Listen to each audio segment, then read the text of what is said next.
இன்றைக்கும் தேவன் உங்களை ஆசீர்வதிப்பாராக.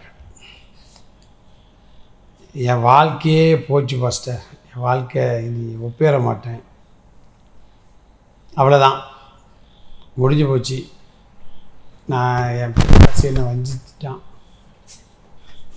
சத்துருவினால் நான் மோசம் போனேன், என் வாழ்க்கை கெட்டு சீரழிஞ்சு போச்சு, இனிமேல் நான் என்ன செய்கிறது, அப்படியே போயிட வேண்டியதான் அப்படின்ட்டு நம்ம மனசில் சில நேரங்கள் அப்படி ஒரு எண்ணம் வரலாம். பாஸ்டருக்கு தெரியாது, வீட்டில் தெரியாது, சபையாருக்கு தெரியாது, எல்லாருக்கும் முன்னாடி நல்லா இருப்பேன், ஆனால் என் வாழ்க்கை ஒரு அழிவின் பாதையை நோக்கி போகுது, நான் கெட்டுப்போனவன், நான் கெட்டுப்போனவள் அப்படிங்கிறதான ஒரு எண்ணத்தோடு இந்த அனுதின கண்மொழித்த நிகழ்ச்சியை நீங்கள் கேட்டுக்கிட்டு இருப்பீங்கன்னா இன்றைய செய்தி உங்களுக்கு தான். நீங்கள் பைபிளில் பார்த்தீங்கன்னா நம்ம ஆண்டவரே அவர் எதில் ஸ்பெஷல் அப்படின்னா, கெட்டுப்போனவனை மீட்பதிலும் அவனை உருவாக்குறது நம்ம ஆண்டவர் ரொம்ப ஸ்பெஷலிஸ்ட். இல்லையா? நம்ம சில நேரங்கள் அதைத்தான் மறந்துடுறோம். ரட்சிக்கப்பட்ட பின்பு எங்கே போயிடும் அப்படின்னா, பரிசுத்தம் நீதிமான் அப்படின்னு அப்படியே ஹை குவாலிட்டி கரெக்டு. அதனால் ஒருத்தன் கெட்டுப்போன உடனே போட்டு அவனை சவுட்டி கொன்று அவனை அழிக்கிற தேவன் நம்முடைய தேவன் அல்ல. அவனை திரும்பவும் உருவாக்குவதில் இயேசுநாதர் தான் நம்பர் 1. நம்ம வீட்டில் வீடு ஒவ்வொரு வருஷமும் நம்ம ஒயிட் வாஷ்லாம் பண்ணுறோம். எதுக்கு? சில இடங்கள் பழுது போட்டுருக்கு, அது சரி பண்ணணும். ஒரு இடம் பிஞ்சு வச்சுட்டு அந்த தூக்கி தூர போட்டுருந்தோமா? கிடையாது. வாகனங்கள் வைத்திருப்போம். பழுது ஏற்பட்டால் அதை என்ன செய்வோம்? அதை பழுது பார்த்து சரி, நமக்கே இவ்வளோ இருக்குன்னா, நமக்காக ரத்தம் சிந்தி ஜீவனை கொடுத்து நம்ம மேலே எவ்வளோ அன்பாக இருப்பார். சில நேரம் பிசாசு இயேசுனா நமக்கு முன்னாடி எப்படி காட்டுவோம் அப்படின்னா, பயங்கரவாதி மாதிரி காட்டுவான். அது பிசாசுடைய வேலை. ரட்சிக்கப்பட்ட நமக்கு ஒரு தெளிவு இருக்கும். என்னுடைய ஆண்டவர் யார் அப்படின்னா, நல்ல ஒரு குயவன். எரேமியாவை அதான் குயவன் வீட்டுக்கு போனார். என்ன சொன்னார்? வாசி கேட்போம். எரேமியா 18:4.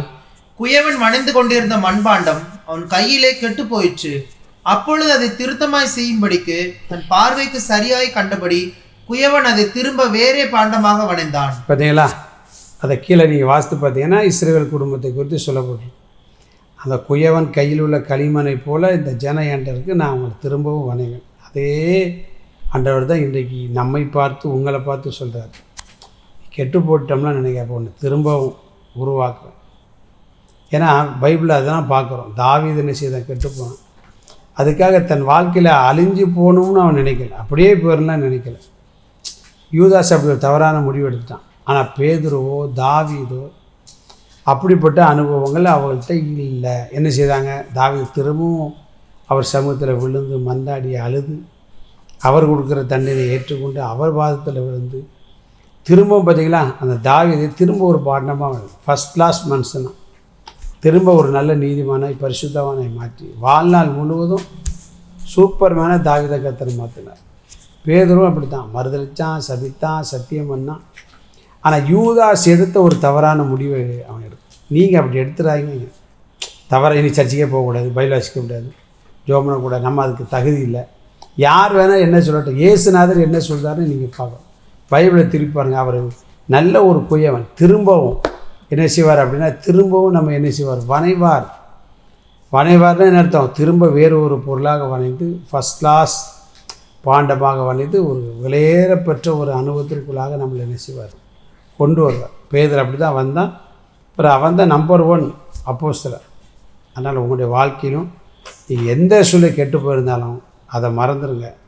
நம்மை திரும்பவும் உருவாக்குற குயவன் கையில் நீங்கள் வந்துட்டீங்க அப்படின்னா நீங்கள் தான் சூப்பர்மேன். God bless you.